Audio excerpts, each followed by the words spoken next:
Right और note type question में हमें बस फैक्ट्स लिस्ट नहीं करने बल्कि कॉज और इफेक्ट को क्लियरली कनेक्ट करके एक्सप्लेन करना होता है।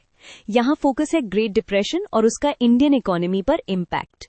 Let's use a simple diagram to make the relationship easier to see. पहले ओवरऑल आइडिया सेट कर लेते हैं। ग्रेट डिप्रेशन का मतलब था वर्ल्ड डिमांड और प्राइसेस का क्रैश, तो इंडिया जो रॉ मटेरियल्स एक्सपोर्ट करता था उसको डायरेक्ट झटका लगा। इस ओपनिंग लाइन से आपका नोट सही डायरेक्शन में आ जाता है। अब सबसे इम्पोर्टेंट इफेक्ट, एक्सपोर्ट्स।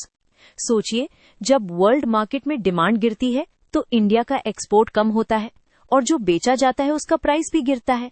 इससे इनकम चेन रिएक्शन में गिरती है। यहाँ पे की लिंक एग्रीकल्चर से है। फार्मर्स को सेम मेहनत के बाद भी कम दाम मिलता, लेकिन कर्ज और रेंट जैसे पेमेंट्स मोस्टली फिक्स्ड होते थे। रिजल्ट, डेट और डिस्ट्रेस बढ़ता गया।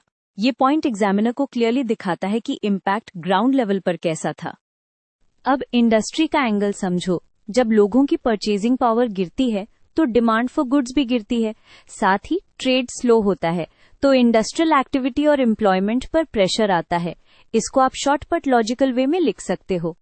गवर्नमेंट फाइनेंस भी कनेक्ट होता है।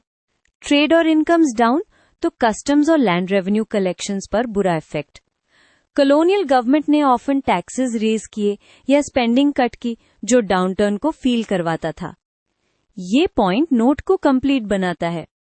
अब आपको आंसर को नोट फॉर्मेट में स्टिच करना है, मतलब एक कोहेरेंट पैराग्राफ जिसमें कॉजेस से इफेक्ट्स तक स्मूथ फ्लो हो।